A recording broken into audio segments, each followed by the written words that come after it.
welcome BCI family to our first episode of Conquering 42 Strong. So me, Andy, and Vermillion were talking over in the office the other day. We're just talking about next podcast episode, and we figured it is a great idea to do a couple episodes solely on 42 Strong. We know that there's so many questions and so much going on during those challenges, so we want to just provide a little bit more of me and Andy talking through this. So anything before we dive into this, Andy, that you wanted to touch on before we just jump right in? Yeah, before we get into it, I think sharing with everybody the purpose of these challenges and our philosophy behind them has value. So like I've talked about before, I'm sure you guys have heard me talk about how I believe most people ran these challenges really wrong. They kind of lived in the extreme. They were kind of like Biggest Loser style challenges. And I just don't think that that approach is sustainable. But I really like the idea of challenges. And if you look at how, people buy in the fitness space, they appreciate challenges. So the task was, how do we create a challenge that's congruent with our belief system? And what we figured out is if we run this challenge a couple times a year, we're going to get you highly focused for a minimum of 6 weeks, often 8 weeks, because of how these habits become sticky after the end of the challenge. And if we do that 4 times a year, that's 32 weeks out of the year that we've got you really focused on the most essential habits to completely transform your health and your fitness. And I think if you do that over and over and over again, what happens is that stickiness, it gets longer, right? So instead of the challenge ending at 6 weeks and you going from 10,000 steps a day down to 5, you keep that up now for months and months on end. And over time, this is a very powerful strategy to reshape your habits and change your behavior. So this isn't just about rah, we're all doing a challenge. There's a real strategy behind this to help you reshape the way you approach food and exercise. Yeah, no, I dig that. Especially this time of year, being our New Year challenge and everything like that. A lot of people jump right in on the resolutions, and we kind of hang our hat on that quote we talk about, that habits over resolutions. Yeah. Because resolutions, they sound great, but if you don't have the habits to help back up and lead you towards said resolution, you're just going to get frustrated in about a month and not know what to do from there. That's 100% true. And so many people focus on the outcome as opposed to the things and the process that will get you there. And I talk about this so much because I want to beat it into people's heads. If you say, I'm going to lose 20 pounds by March, unless you have a lot of evidence in your life that you've done that before, there's a very good chance you've actually stacked evidence in the opposite direction if you've kind of been involved in diet culture. So there's a good chance subconsciously you don't even believe that you can make that happen. So what happens if we focus on that outcome, we get halfway through this, some life event happens that throws us off, and then we throw the towel in just like we have before because we're too focused on the resolution or the outcome. But the 5 habits that make up 42 Strong, if you do them, and I'll add in the caveat of sleep, and if you focus on sleep, I am absolutely 100% certain that if you had a resolution of losing 20 pounds over the course of, say, 2 months, that's very realistic. Very, very realistic. But it's how you approach that goal and outcome. Yeah. Throwing a number up on a board and using hope, as a course of action is not going to work. No. But if you follow these 5 rules, you will transform. Might be a good way to get you started, but it's not going to get you through the entire challenge and then get you past the challenge. Yeah. Like we talked about, motivation is, fleeting. It's fleeting. It leaves you. And momentum is the key. And the more you show up, it's okay, I have to do this today, and you check that box. You're creating momentum for yourself the entire time. I dig it. Well, that being said, let's jump right into the rules, the habits. Yep. Over the last couple years, we have done many of these challenges, and through these challenges, we've created ways to get mandatory feedback, per se. A lot of the daily check-ins, end-of-week questions, we've gotten a lot of feedback on what people struggle with these habits. So I think leading into this first week of the challenge is a good idea to go through each of the habits, talk about what the majority of people in the past have struggled with, and then start dissecting on some solutions for that. Yeah. So first habit, or one of the 5 habits that we have, is working out, or a 10-minute minimum of sweating per day. Do you want to touch on that real quick before we talk about the struggles? Yeah, so if you're in the challenge, if you're doing 2 days a week of hybrid, 2 days a week of metabolic blast, maybe 3 days a week of metabolic blast, you've got kind of this one almost already checked off. But on the days that you don't come to the gym, we still need you to work out. okay? And we provide at-home workouts that you can follow along with. I'm okay if you want to do a yoga at-home thing. The key is that we want you to sweat, and we don't want you to look at exercise as like in a 3-day-a-week thing, right? It should be a daily commitment to do something, even if it's just 10 minutes in and of itself. Yeah. There you go. Now, with that, throughout the challenge, we've heard a lot of struggles with the workout part. A lot of that kind of comes with kind of what you were just feeding into, the inconsistent routine, not having specific like times and days that you train. And some people, hopefully people that are training with us don't know this, but maybe some of the new people coming in feel like they can't train around certain injuries. Yeah. Now, with the inconsistent routines, the times and days, like what would you tell people is probably your best solution for that? I think the first thing you do, and we might have talked about this on another podcast, is when you look at your planner for the week, you need to build this stuff into your life like it's an appointment. Because like, here's what I know. People tell me that they struggle to get to the gym on time. But I am betting you don't have that problem when it comes to work. And it's not because you don't want to come to the gym on time. I totally understand that. It's just you've placed a relative importance on getting to work on time because of the consequences, associated with that and how you might be perceived by your coworkers. So I think what we have to do is shift in our mind the level of importance that this stuff has in our life. And the best way to do that is say, okay, these are my hybrid days. You plug them into your calendar. These are my metabolic blast days. You plug them into your calendar. And when I say that, I mean, you don't just write it on that day. You find the specific time that is going to allow you to give yourself the best chance to do it. And think about this. If Monday through Friday, or the majority of the week, for those of you that are working out in the morning or evening, right, your body is habituated to doing something physical during that time. Well, on the weekends or any other day that you don't come to the gym, it's actually very easy to just replicate that. Your body is primed for that, but our mind sometimes gets in the way because we were all kind of indoctrinated into this 5 days of work, 2 days of rest mentality, and that's carried into everything beyond the work week and the school week. So a lot of us feel like on the weekend it's just supposed to be like, no commitment to my fitness. I need rest. And you do need rest, but that is a much deeper subject we could go into, like how much rest do you really need and what is rest? Because I would argue these 10-minute workouts facilitate recovery more than they actually take away from your ability to adapt to your training volume throughout the week. So I think it starts there, right? You build it into your calendar and it has to become something that you're committed to. I mean, listen, I don't know when the last time I missed a workout is, but if you look at my calendar, like I wish we had the video today, I'll show you right now on my calendar, it says train every day at the same time. Yeah. I build it into my life. It just becomes like waking up and brushing your teeth. Like you set a specific time for it and it just gets done. Like sure, that might be hard right off the bat. If it's a new habit, something new to your life, it might be some struggles that first week or two doing it. But like you talked about, something you're committed to.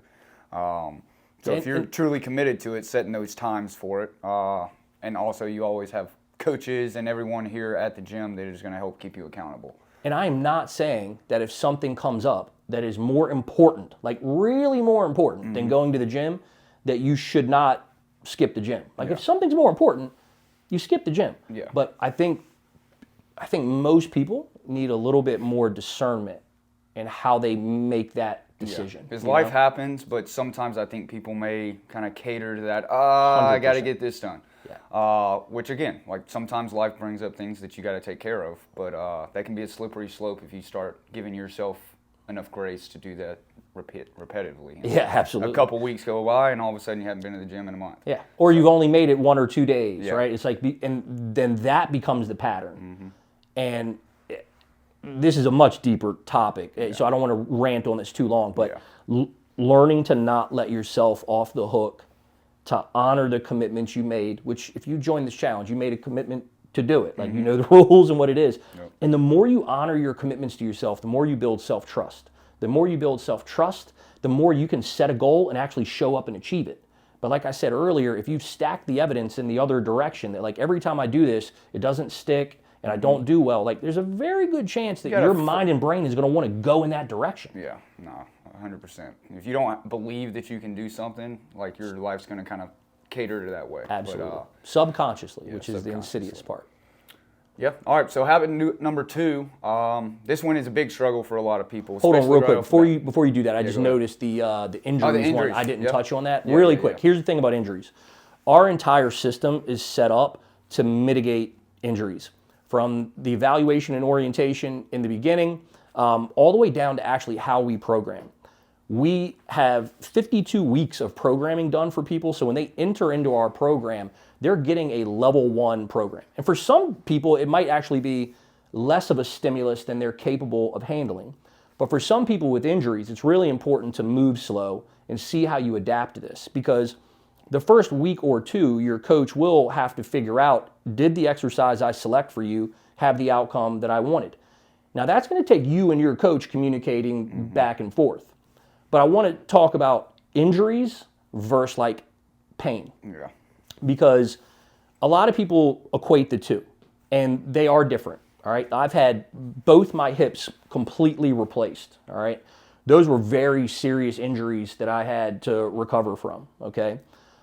Every now and then, though, when I wake up in the morning before I go to train, my back hurts a little bit. It's a very different thing. If I wake up and my back hurts a little bit, I actually know through years and years of experience that if I go to the gym and I choose the right exercises and I move, my back will feel better afterwards. Most people, like if their knees aching or their back hurts or their shoulder hurts, it's like, oh, I'm injured, I can't train. And it's hard for me to give you a definitive thing here, but most of the time that's not true. Yeah. But if you feel like you're really injured, okay, I want everybody to hear this. We want to keep you in the game training, because that is important to you actually recovering from the injury. Our medical system has made it look like when you enter into an ortho's office and then get PT, you're not supposed to do anything else, which is completely not true. That's why we've developed such good relationships with the best PTs in this area. So if you're injured, we have a host of PTs that we have good relationships with, that we trust, that will not shut you down. They will encourage you to continue to exercise and work around that injury. So if you are struggling with an injury, please come to your coach and say, hey, look, my back still hurts, my shoulder still hurts. And the immediate thing might be like, okay, well, let's watch it for a couple days if this is kind of a new thing. But if it's been going on for a significant amount of time, let us get you connected with an ortho or a PT. That way we can figure out what's going on and solve it.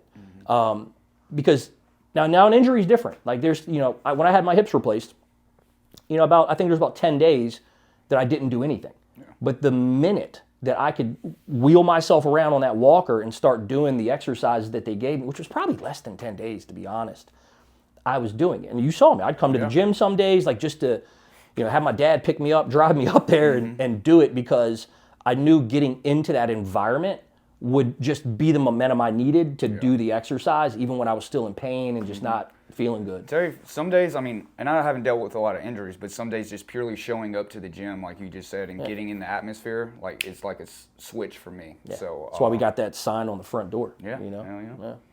All right, well, moving right on to our second habit. Now that we hit everything with the workout, the second habit is our daily steps.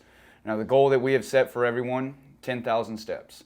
I know for a lot of new people, that seems like a daunting and impossible task. And a big reason for that, especially with the feedback that we've gotten over the last couple of challenges, a lot more people these days are working from home. They're stuck at a desk all day and feel like they don't have the time to get up and move around. This time of year, a lot of times, it's because it's cold. Yep. I don't want to get out and walk out in the cold. Yeah. And I've heard this one a lot. I ain't got no time for 10,000 steps. Yeah. So do you want to touch on any of those before we...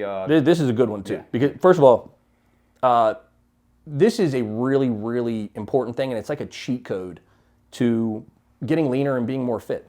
But it is rather hard to build into your life if your job kind of creates this sedentary, atmosphere. But if you work from home, I don't know if any of you listeners have been in my office, you'll see I got these like little cube timers and desk timers everywhere. It's because I work in blocks. So if I'm working, I will choose a time frame. It's usually like 20 minutes or 50 minutes, depending on like how much mental energy I got. And what I'll do is I'll set that timer for that time frame, and I will work, and I will put my head down and I will work. When that timer goes off, I give myself a break. Now, if it's a 20-minute timer that I'm on, I give myself about a 5, maybe 10-minute break. I'll go walk the parking lot and just get my energy back up because that movement drives energy. The cool thing about that is when I sit back down to do my work, my brain's functioning better now because I gave myself a pause and I went and created more energy. So that's the first thing I would do is I would say you should create, for me it's a little different what I do. I would suspect most of the people here need to work a little bit longer. So I would suggest what this guy Dean Jackson calls a 50-20-50 block, where you work for 50 minutes, right? And then when the timer goes off, you set a 20-minute timer and you go do something. You go walk, you go eat, you go do something, right? And then as soon as that timer goes off, you go back into 50 minutes and you stack those on top of each other. So if you think about that through a work day, you can build in quite a few 10-minute walks, which would be a great way to keep your energy up and your mind sharp. When it comes to the cold, man, I get it, but this is one where I might be a little insensitive, so I'm going to apologize ahead of time, okay? Here's the thing. Humans were made to be resilient against the environment. Our modern society and environment have robbed us of this ability. Air conditioning, heat, really awesome coats and stuff. We just are not as adaptable as we used to be to the weather. So I would have you consider this. If you see the value in being a more resilient human being, somebody that can handle stress, overcome tough things, suffering through the cold might be one of the best things you can do. And I'm not saying you go out and jump in an ice bath in 32-degree water first thing in the morning, although that wouldn't be a terrible idea. But I am saying don't run from the cold. Dress appropriately, put on layers if you need to, but the obstacle is the way. Do not let the temperature be the thing that keeps you from walking. And then no time. Listen, this is another one I'm not insensitive because I get it. Look, I got a family, I got kids, I got grandkids. I know how it goes. But this is a matter of time prioritization. It is, did I say that right? Is that a real word, prioritization? I'll go with it. Sounds fancy. Yeah, we'll go with it. You just don't prioritize your time in a way that is congruent with building fitness into your life. It's not that you mismanage your time. You're probably doing a great job of managing your time.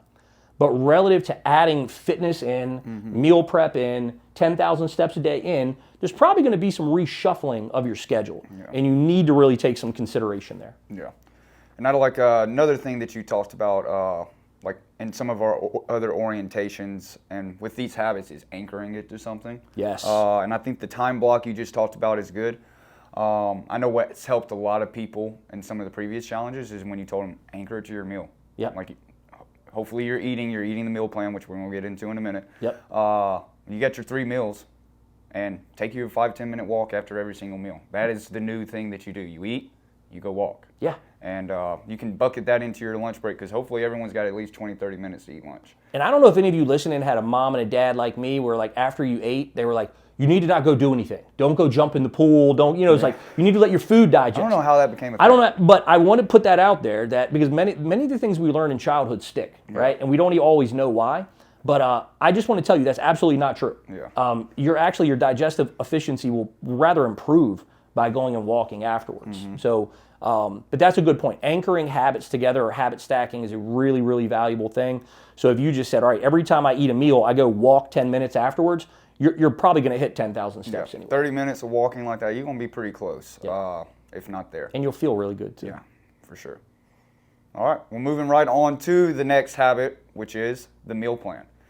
All right, so if no one's done one of these challenges before, Maddie has killed the game with the meal plan. It's one of the best meal plans I've ever seen put together. It's just Maddie has a brain for this stuff and the way it's set up to make prep easy and grocery shopping, and it's a really well done meal plan for sure. So. And some of the struggles, again, since we've kind of revised the meal plan, it's gotten a little bit better, but we still see a common theme. A lot of the struggles is people's families. A lot of stuff going on with family, especially if you got a big family. Prepping, like the prep stage, because obviously a new meal plan, all that kind of stuff is going to put a little bit of a different time bucket on your prep. Some people are really picky eaters.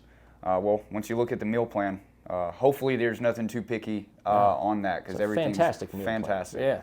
And then when it comes to like work or social stuff, like you go out to eat with the clients from work or you go out with some friends for dinner one night, things like that.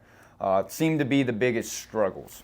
So of those struggles, which one do you want to dive into first? So we'll talk like prep, and I assume prep and family is like, how do I integrate my family into this process? Yeah. And I'll say this first. There's two ways you do this, okay? Number one is you have a family meeting. You sit the family down. Maybe you do it at the dinner table. You say, guys, look, I'm entering into this 42 strong challenge. This is important to me because I am really focused on improving my health, wellness, and fitness this year, okay?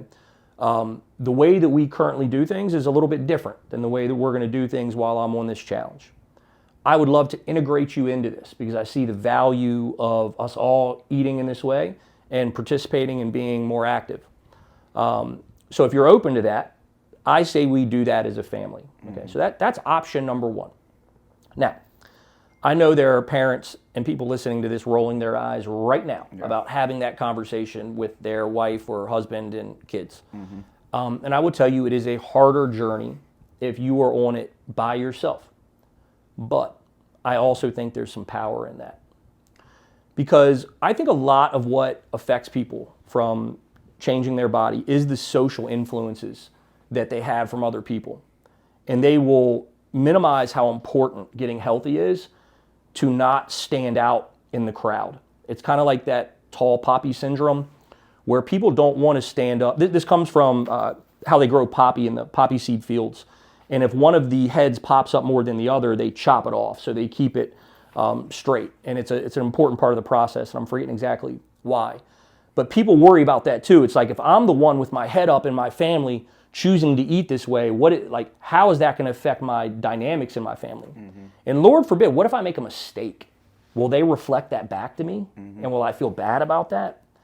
Because I think this is a big part of it. It's how we measure social influence. We have a part of our brain, I think I've talked about this as well, but this is, I think, valuable for people to understand. There's something called triune brain theory. And it's basically a study that we have 3 different brains to a degree. And I'm not going to go into all the nerdy science because I don't think you guys care. But the lowest level of our brain is what they call your reptilian brain. It's concerned with all your survival needs. Can you pay your bills? Do you have shelter? Do you have food to eat? Those type of things. Then you have a mammalian brain that is concerned with social hierarchy and influence. And this is where people often get stuck in that part of their brain. And why this is important to know is because the rule of triune brain theory is if the animals are not happy, you cannot be a human. Because the third part of your brain is the human brain, the logic and processing center of the prefrontal cortex. So if your survival needs and your social hierarchical world feels stressed out, you are not going to be able to think logically and make good decisions for yourself. So the way this plays out, like in the work, kind of lunch dinner deal, or like if you're out with people, friends or family even, we start worrying about being the tall poppy seed. We start worrying about being the weird one in the group, and that triggers that mammalian part of our brain, and we start to feel threatened. And in fact, in triune brain theory, they literally call it threat when you fall into one of these positions. And then we struggle to make the right decision. And I've shared this with a lot of people before, like, you have no intention of having a drink when you go out to dinner, but everybody orders a drink. Next thing you know, you're 2 margaritas in. It's like, how did that happen? Yeah. Well, it's because you weren't thinking logically because of that social influence. So a strategy around that is setting your intentions before you go. Your brain needs direction, okay? And questions can be the steering wheel for your mind. So you can ask yourself, what will I do tonight at dinner when everyone chooses their dinner? Will I stick to my plan and make the best choice available to me that I have that night? When everyone orders a drink, how will I have the strength to say, hey, at least for the next 30 days, I've decided no alcohol in my life? If you set that intention in your brain, you will be way more prepared. And I actually talk a little bit about this in a different context, but it's called implementation decisions. Like you're making a decision ahead of time before you're actually confronted with the issue. So I think understanding your brain does work against you, and having those strategies, I think, is really well, connecting all that with your family, but understand you might be, a solo person. Yeah.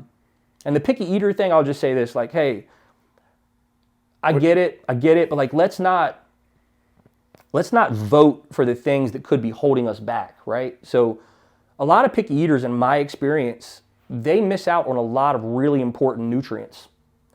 And you got to understand the raw materials of the food that you eat is what your body then converts into the neurotransmitters and the energy that your body needs. So the way you think, the way you feel, it all comes down to food. And some people, their picky eating really, really becomes a limitation. And I'll say this one thing, and I often don't do these things unless I'm looking at somebody face to face, because I like to dive into this pretty deep. But picky eaters often, it works for them. I don't want to say it's an excuse because that sounds confrontational, but it works for them. It allows them to not have to change. Yeah. I'm so picky, I don't like that. So they never have to consider it as an option. So that creates this very limited game or box that they have to play in. And you have to understand, if you put yourself in a box like that, it's hard to get out of it. Yeah. And you just may get stuck in it and not be able to transform your body until you open your mind up to some different options. I dig that. So yeah, with the meal plan, Maddie did a fantastic job on that. So be sure to ask questions on any of that stuff if you tend to struggle with some of that. Moving right on to the next, the water. Yep. All right, so we emphasize the water, 90 ounces of water a day. A lot of the struggles is just people aren't used to measuring how much water they drink throughout the day. So they just forget, oh, it's been a couple hours. I noticed I just haven't taken any water. Yep. Some people will hide on the excuse of, I just don't like water. And a lot of people, it's just more water than they have noticed it to have to drink before. Yeah. So jumping right into some possible solutions for that. Yeah, so like forgetting, I mean, listen, there's a couple things you could do. One, put a thing in your calendar, set a timer that goes off every hour, and drink a certain amount of water, okay? Number two, you could buy one of those really fancy water bottles that has like the amount that you drank on it. Hours and stuff on Yep, it. with the hours and all that. Maybe we can find one of those and put it in the group for people. Yeah. What I used to do back in the day, like, this is back like in the flip phone days, is I would get a 1 liter bottle of water, because I knew if I drank 4, I got a gallon in. I would always shoot for 3. And what I would do is I would put a sticky note on my water bottle and tape it and draw 4 boxes. And when I completed one, I would check it off, go fill it up. And that's just a old school way that I, really dialed water into my life. The idea of not liking water, again, this kind of goes back to this picky thing. It's like, I think once you understand how essential water is to you having energy and like functioning at your best, it kind of becomes like, I don't like driving on crowded interstates, but I have to get to my destination. Yeah. You know what I mean? It's like, it's just required. And if you don't like it, I mean, look, man, you can add some of those Mio things in there. You could add the Element. I mean, drink 2 elements a day is probably, it's safe and super effective for every person listening to this. The average person needs about 5,000 milligrams of sodium a day. And if you're not eating a highly processed diet, you're going to need to add that back in. We should probably do a whole nother podcast on the myths around sodium and all that as well. That'd be good. But it's like, look, water is just so important. It's so important, and it's one of the simplest things you can do. But I understand it's not easy, but there's a big ROI there. Yeah, 100%. And the final habit is our reading. I know a lot of people are a little caught off when we talk about like habit changes and transforming your body. Is reading is part of it. Why would that be a part of it? Yeah, it's right? crazy. Yeah. And we have always selected books that kind of go with the theme of the challenge. So everything we're talking about is like daily touches, daily habits, every day. daily habits. So it's just 5 to 10 pages, depending on the book that we select for each given challenge. We divide those total pages up, and it's usually in that 5 to 10 range. But it seems like most people. We got a lot of good feedback from the books we've Oh, yeah, we have got a lot of great feedback from about the books, each challenge for sure. we've done, each book we've done, we've gotten really good feedback. But again, the struggle is with that. A lot of people just tend to forget. If I don't read on a daily basis, I tend to forget. And some people I just don't like to read. Yep. Which again, like I used to be kind of in the same boat, but the daily doses of it has kind of changed my perspective on that. So what you got on the struggles of the daily reading? Yeah, well, let's start with forget, right? Like, again, it comes back to where you place this in your calendar and how important it is to you. Incorrect. So if you make it important it will happen. And like you said, you can anchor it to something else. Maybe you do it right after dinner. Maybe you do it right after you take a shower. Maybe you do it as soon as you get in your car before you go home. But wherever you feel you need to place that, it has to become a priority. You have to set an appointment, and you have to commit to it. And this is a minimal effective dose. Like, I would much rather you read 5 pages a day over a long period of time than try to read 30 pages a day 2 to 3 times a week. Because if you don't read a lot, that is a much harder task. Just reading a couple pages a day, even for some people, is a task.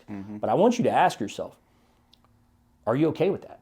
Because if your attention span is so split in that way and you can't lock in for what is really about, the average person reads about a page a minute. So it's really like, let's say 10 to 20 minutes. Let's spread it all the way to 20, right? Yeah. Like, we're talking about a 20-minute commitment every day that will have tremendous value for you, not only from like improving attention span and all the other benefits that come with reading, but you're immersing yourself now into a topic that will reinforce everything else that you're doing. And full immersion is so powerful. That's why all the books we've chosen, up until, I won't tell you the book we're doing now, I've kind of we changed our mind on what it is, but it really solidifies the importance of this challenge. All the other ones were very much about habits, which again is the main focus of this challenge. So by fully immersing yourself, making it a priority and participating in this as a part of your program, it's really powerful. Because listen, once you know something, you can't unknow it. And now you've got to confront your cognitive dissonance and work your way back towards your goals. So yeah, daily doses. And again, like all these habits, and a big reason why we created this type of challenge is to reinstill good habits that you can take with you after the challenge. That's right. To help for that sustainable results. Did you want to dip into the logistics and planning a little bit before we talk about the I'll just kind of run through this everything? real quick, but because it's really along the line of the same theme that we've been talking about. You are going to have to put some thought into logistics and planning. When will you do your grocery shopping? And if, like, are you going by yourself? Do you need to talk to your husband or your kids about watching the other kids? Like, what do you need to do to commit to grocery shopping? Or is that even an option? Is it better for you to just Instacart this? Or the way Maddie has our meal plan set up is you can click the hyperlinks and it'll take you to, I think, Publix grocery store. You can add it into your cart and then just go pick it up. But you need to come up with a strategy and build it into your life. The same thing is true with meal prep. When you're going to make these meals, you can do it at the beginning of the week. You can do it daily. You can do it 3 days a week, 2 days a week. But however you plan to do this, you need to plan to do it. And if you need help, this is a great thing to drop a question about in the private Facebook group.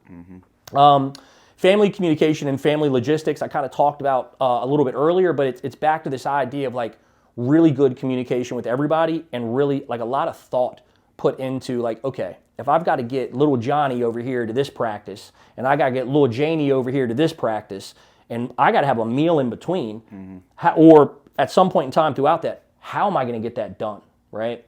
And I think super shakes are something that are really easy there. We'll provide some, because those will always be acceptable on this plan, but there are a lot of other quick, easy meals that Maddie's created that are really easy to like just carry with you in a small cooler. Or, you know, everybody thinks that it's easier to stop by, like say McDonald's than it is Publix. But the only difference is like getting out of your car, okay? Like, I mean, and you're increasing your step count that way. Bam, there you go. Now we're moving, right? And it just makes more sense to look into those type of places and options if this is really important to you. So the logistics and planning cannot be overlooked. It's a really important part of the process. With each of those habits, it kind of all came back to planning. Yeah, man. When it comes to habits and doing new things and doing hard things, it comes down to planning. Because especially I talk with a lot of our clients that have kids that go to the ballpark, stuff like that. A lot of them are just like, dude, like I just go over here, then I come over there, then we're going home at 9 o'clock. So it's just convenient to do this. And it comes back to, okay, like maybe the night before. All right, what do I got to do tomorrow? I got to go here, I got to go there. I need to make sure I have this meal in this cooler like you were just talking about. It just takes, and it's not like you got to plan for 2 or 3 hours. Like you look at your next day for about 15, 20 minutes, you plan that out, and you're more prepared for that and less likely to get very reactive on the given situation. That's one other point that's worth kind of hammering on real quick is a great day starts the night before, right? So if you wake up and got to figure out how you're going to do this, good luck. You're already starting in chaos. Yeah, like you're literally setting yourself up for failure. All right. So a good day starts the night before. Remember that. Let that be in your brain. A good day starts the night before. Dig it. All right. Well, we've gone through all the rules, the habits. So now let's touch on the scoring, just to clarify exactly how the challenge is going to be scored. We evenly distributed points. Now this is to acquire your points over the 6-week challenge for your potential to win that $1,000 cash prize. So weight loss, like overall weight loss, weighs 20% of your total score. Muscle gain, 20%. Your body fat percentage change, 20%. So that leaves 40% that we're weighing on our daily check-in. So every single night, 7 o'clock, we're going to send you a text message. Did you abide by the 5 daily habits? And you got to select yes or no on each of those daily habits. And we get all that information. And since this challenge is geared towards changing habits, changing lifestyles, that is why we weighed that more.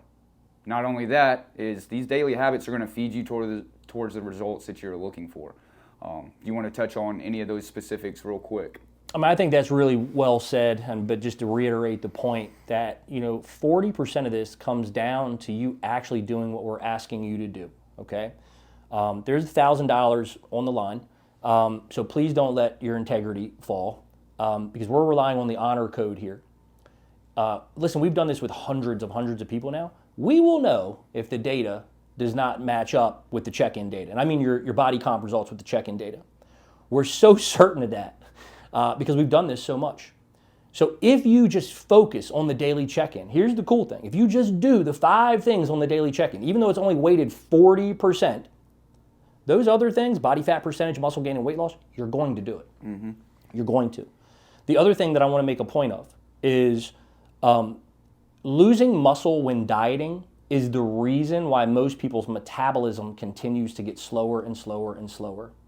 So that's why we weight muscle gain equally with weight loss and body fat percentage, because we want you to train hard while you're doing this. And if you follow the meal plan, you'll meet your needs. We've had people gain muscle on this challenge, okay? Mm-hmm. That never happens during these. They're always weight loss, biggest loser type of things. The fact somebody can gain muscle or maintain their muscle when they're dieting, man, that's the juice, man. Yeah. And that's really what you want. You want to change your body composition by maintaining or gaining lean mass as you lose fat. And that's how you end up looking toned and healthy. Mm-hmm. So, dig it. Yeah, man. All right, people. Well, that's the rules. That's the scoring. So now we got to do the work. That's right. So we're about to partake into week number 1. If you have any questions whatsoever, I can't emphasize this enough. We created a private Facebook group in order to answer everyone's questions and so everyone can see it. If you had a question on the meal plan, I bet you somebody else has the same question. Yep. And I bet if you put that question in there, we're there to answer it, and you're not only going to help yourself, you're going to help some others.